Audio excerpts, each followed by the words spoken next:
Hi, good evening. Thanks for joining us. I'm Dwayne Brown. Whether you call it an MRAP, a tank, or a rescue vehicle, San Diego Unified School District's new military-style vehicle is causing controversy on the school board. KPBS education reporter Matt Bowler joins us from the newsroom with this update.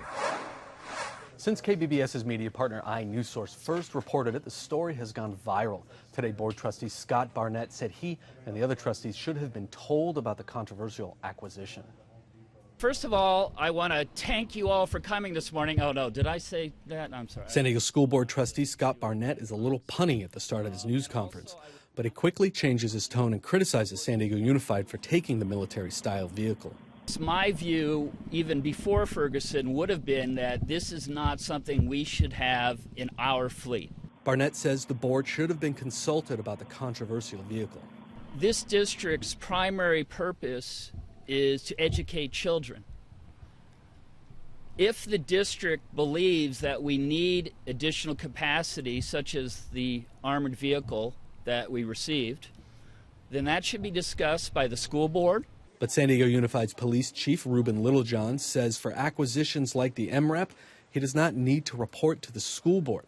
I don't report directly to the Board of Education, and I went through my chain of command as required, and so therefore the fact that you were told that you were not made aware of was not, something that I bothered myself with at that time, but I certainly see the importance of it.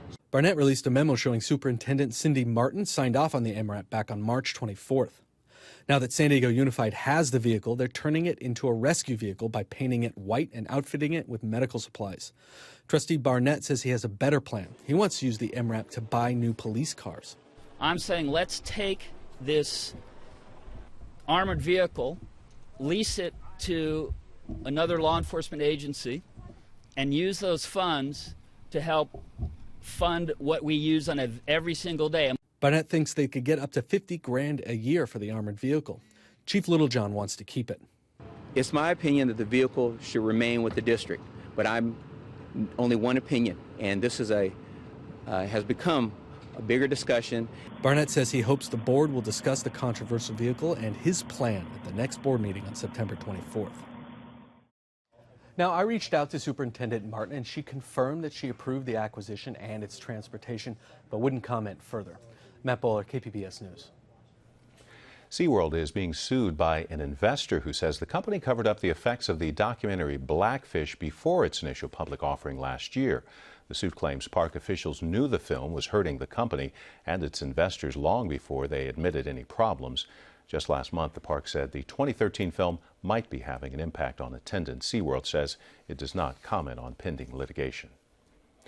On this day, the nation remembers the attacks of 9/11. The reality of another threat has surfaced.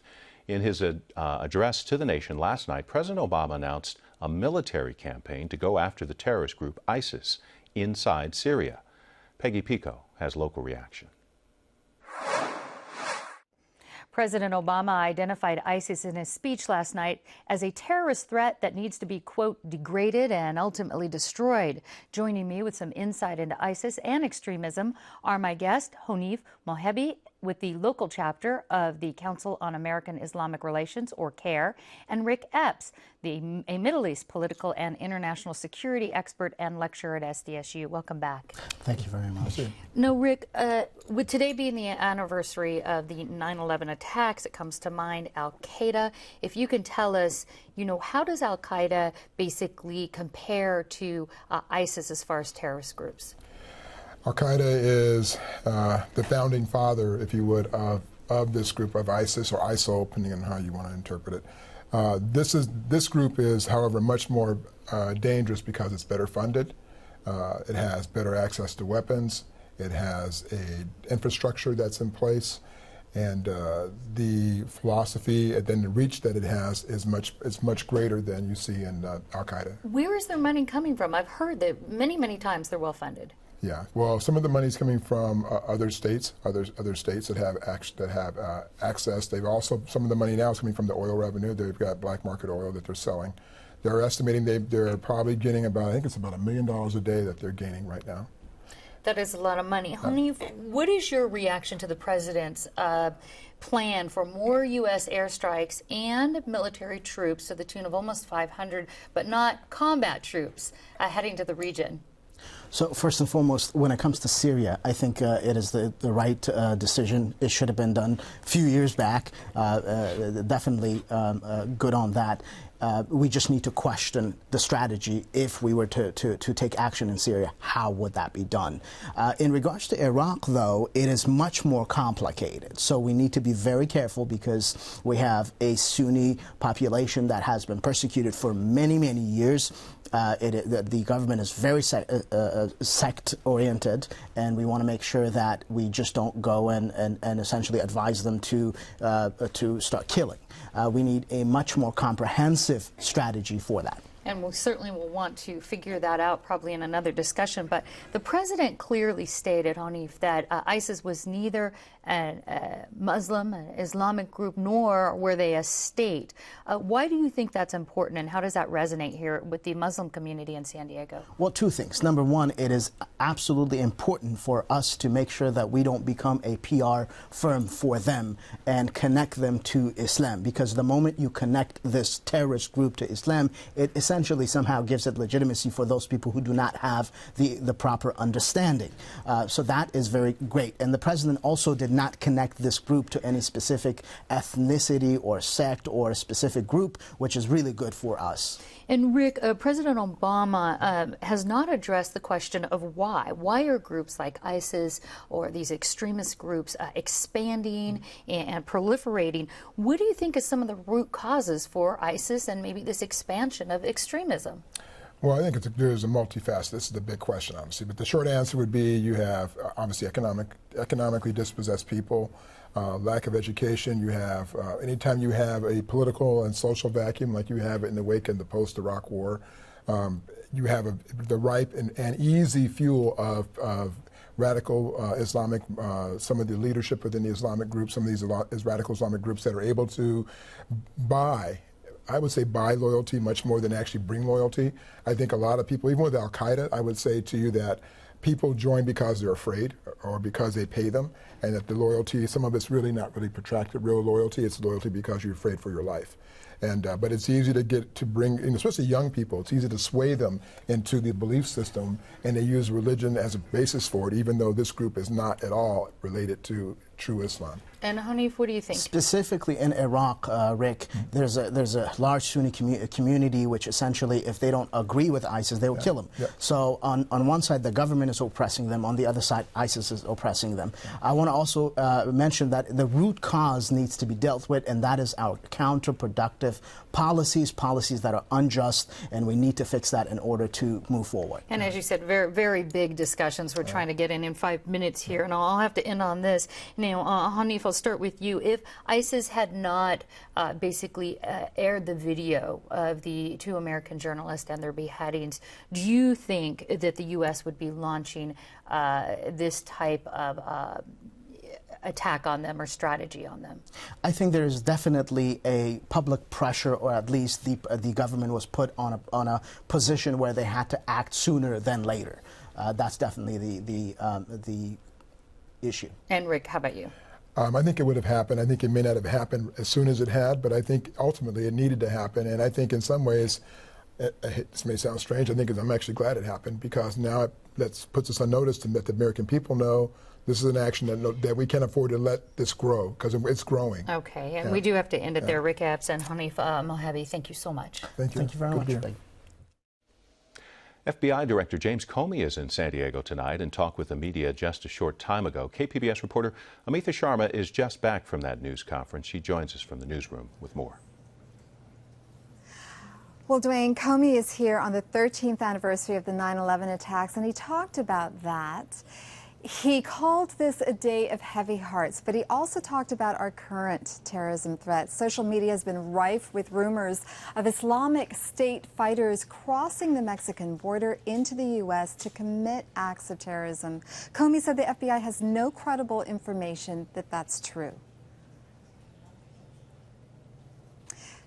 But U.S. officials have also expressed concerns that American citizens who've left to join the Islamic State might return to wage jihad domestically. He also said there are no specific American cities that are fertile ground for terrorism.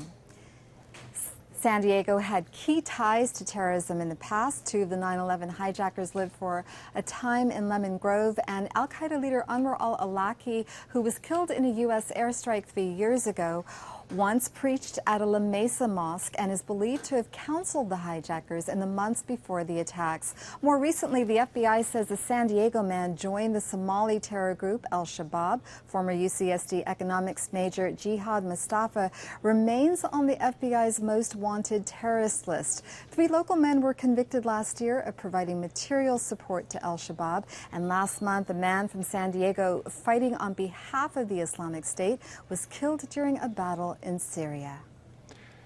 KPBS reporter Amitha Sharma. Some San Diego veterans are speaking out against the president's plan. Today, members of the San Diego Veterans for Peace hung anti-war signs on the 6th Avenue Bridge just above Interstate 5. They hope their message starts people thinking. Just people to think about the action, question the action. Do we need more military action in the Middle East? You know, is that the answer? Is bombing the answer? And I think it's not. He says the goal is to get people to consider a more peaceful approach than airstrikes and military advisors. San Diego joined the rest of the nation today in remembering the 9/11 terrorist attacks. Today, the San Diego State University community joins together to remember the tragic events of September 11th.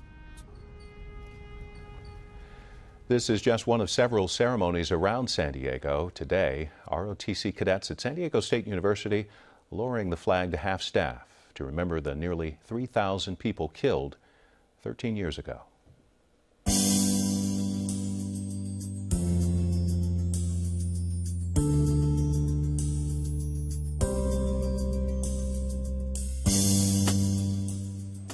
Opponents of San Diego's minimum wage increase have just 6 days left to get enough signatures to force the issue onto the ballot. The petition process has been nasty, with accusations of aggression and lying on both sides. Today, 3 Republican city council members opposing the increase helped with a final push to get signatures. Councilman Scott Sherman says folks should earn their raises. I believe everybody has something inside them that is worth more than minimum wage. Take a minimum wage job, figure out what that is, and then move your way up the ladder. I mean, 25 years ago, I was working 2 jobs and raising a 2-year-old daughter by myself. But what I didn't do was go to government and say, tell my boss to pay me more. I went and proved what I was worth, and they paid me more. The business groups aren't saying how many signatures they've collected, but Sherman says they're right on schedule and will have enough to turn in next week. A La Jolla company got federal approval today for its new weight loss pill. The drug is called Contrave. It's made by Orexogen Pharmaceuticals. It combines an antidepressant with a drug used to treat dependence on alcohol and narcotics. Contrave is expected to hit the market this fall. San Diego scientists have taken a neurochemical fingerprint of schizophrenia. KPBS science reporter David Wagner says they did it without relying on the brains of lab mice. Neuroscientists can't open the skulls of living people to study the human brain, so they've gotten used to probing the brains of mice. But UC San Diego's Vivian Hook says mice just wouldn't cut it for her newly published study on schizophrenia. Because mice naturally don't get schizophrenia. So Hook and her colleagues tried a fairly new approach. They took skin cells from 3 schizophrenic patients, converted them into stem cells, and then turned those stem cells into brain cells. They ended up with tiny brain fragments in a dish, which mirrored the cells inside the actual brains of those human patients. There's a chemical imbalance that has been predicted in schizophrenia, and these model schizophrenic derived nerve cells provide data showing that. Hook says the study could open up research into new drugs for schizophrenia, and this technique could help answer long-standing questions about conditions like autism, ALS, and Alzheimer's. David Wagner, KPBS News. A professor, author, and autism advocate joins Peggy Pico for a conversation about addressing the needs of people living on the autism spectrum.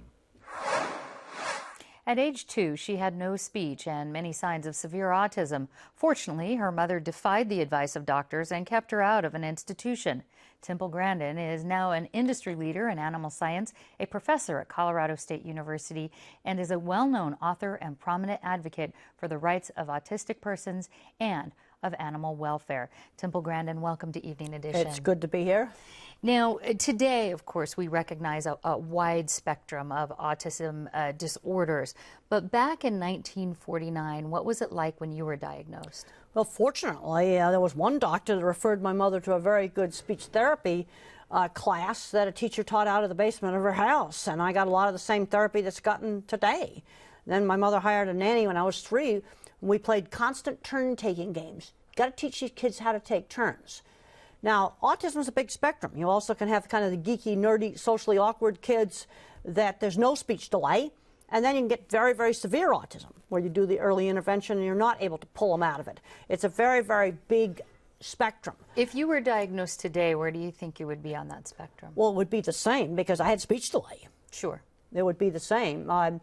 You know, now autism diagnosis is just a great big spectrum. I want to emphasize, autism diagnosis is a behavioral profile. It is not precise. Half of Silicon Valley's got autism. You've got people with mild autism that keep this TV station running. You see, I think our TV station. Any TV station, for that matter. You see, I think a brain can be made more thinking or a brain can be made more social. I mean, Silicon Valley, you know, you've got your geeks and nerds up there. No, you were, yes, we do. You were talking about that at age 4, you still didn't have speech. By 4, I was talking. You were learning because of these speech intervention. And you were a big advocate of early intervention for speech. And Absolutely. Why is that? Well, all the research shows very clearly they've got little kids that are not talking. The worst thing you can do is nothing. Doesn't matter what their diagnosis is. You got little kids that are not talking, they're sitting in the corner, they're not interacting with people. You got to work with those kids. Turn-taking games, you know, teach them words, got to work with them. You mentioned the word stretch earlier when we were speaking. You believe that that some kids on the spectrum disorder should be stretched, kind of stretch the limits. But wouldn't that stress certain children out? No, well, you've got to have an instinct on how to stretch. I see too many 10-year-olds that are completely verbal. They're holding on to their parents. And the parents are doing all the talking for them. The kid hasn't learned to talk to people. You got to stretch them just outside the comfort zone. I was at a fancy dinner recently, and this little boy was eating with his hands, and I just said to him, use the utensils, and he did. You see, now that's an example of stretching. Sometimes there's not enough expectations. Now, there are sensory issues. There are some individuals where a noisy supermarket, they're just not going to be able to tolerate it. Let's move on to why you're here tonight. You're going to be speaking at the University of San Diego about inclusion in schools for children with disabilities. How do you think schools here could improve learning for kids on the autism spectrum? The kids that get different labels, I don't really care what the labels are, often have uneven skills. Good at one thing, bad at something else. We got to build up the strength. My strength when I was in 3rd and 4th grade was in art. And my art ability was always encouraged. Another little kid, it might be mathematics. If that 3rd grader can do a college math book, let him do it. But he's going to need tutoring and reading. That tends to be the pattern. We've got to start thinking about outcomes. They also have got to learn work skills. And this brings me to Common Core, which of course has started the curriculum here in San Diego. It actually does not do standardized testing anymore. Do you think that's good for kids with disabilities, learning disabilities? Well, everyone's got their own idea of how they're doing Common Core. Well, for 20 years of my career, in the 80s and the 90s, I was doing design work. I was supervising the construction of my projects in major meatpacking plants and feed yards. And I've realized how much construction affects how I think. See, when you build something and design something, it's all about the outcome. You got to get the job done. What's the ultimate outcome of education? Stay out of trouble with the law, get and keep decent jobs, get into careers you like, raise a family, contribute to society. If the kid ends up playing video games on Social Security, that's a horrible outcome. And unfortunately, I'm seeing too many of them doing that because as teenagers, they never learned any working skills. We need to be finding paper route substitutes. Now, I know that you've written a number of books on autism, including The Autistic Brain. And from your personal experience in living with autism, what do you think is the most important thing for people who do not have autism to understand about people who do have it? Well, if working on the milder end of the spectrum, do not be vague. Let's say it's a work situation. Let's say it's a retail job in a store, and the person is going up and getting too aggressive with the customers. and getting the customers upset. Well, you can't just say you're too aggressive with customers. You've got to be much clearer and say, we'll only approach a customer twice and then back off. Maybe watch Susie, how she approaches a customer. You've got to give very clear instructions. It's like training somebody on how to behave in a foreign land. I was in China in June, and I learned in China I got to point like this, and if I point the way we point, that's rude pointing. Now, if somebody didn't tell me that, I wouldn't know that. You've got to teach it just like that. Boy, we could just talk to you forever about this. Temple Grandin, I thank you so much for joining us. It was good to be here. I'm Gwen Eiffel. On the next News Hour, we'll have full analysis of the president's plan to strike out against Islamic militants in Syria. That's Thursday on the PBS News Hour.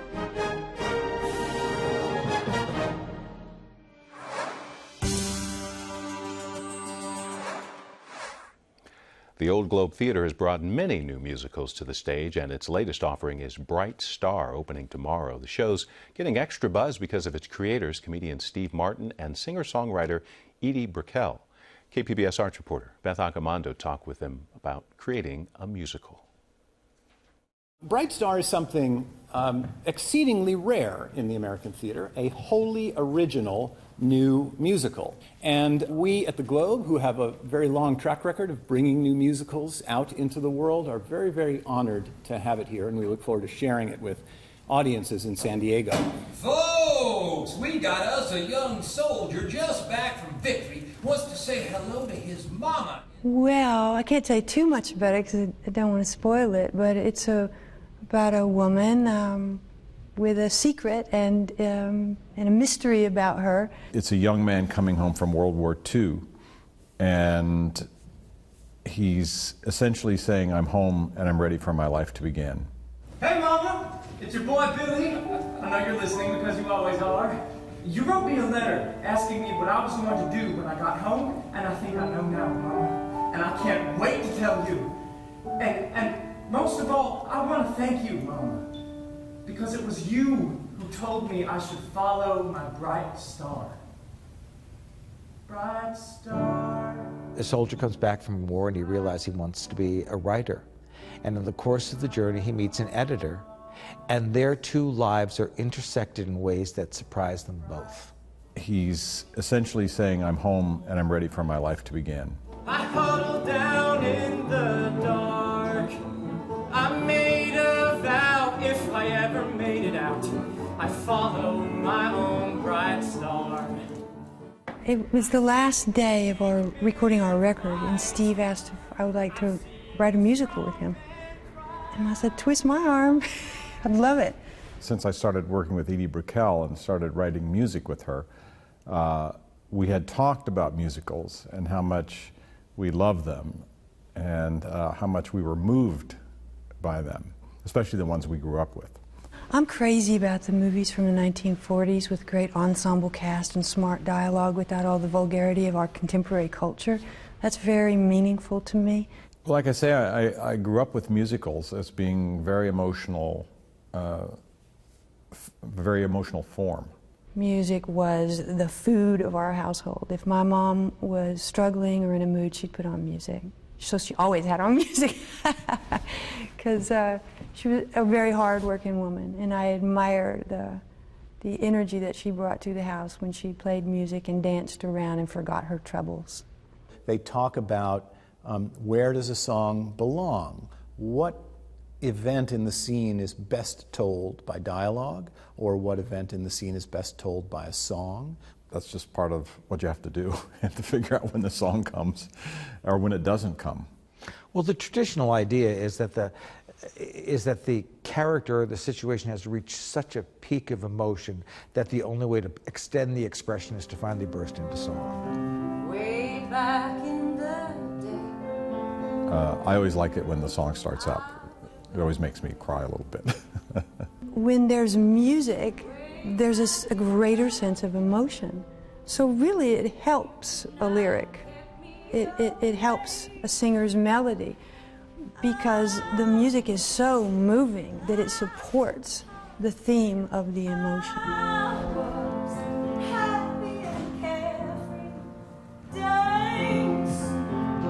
I don't know, I feel very good about what we've done, and it's filled with a real artistic spirit, like we haven't been beaten down.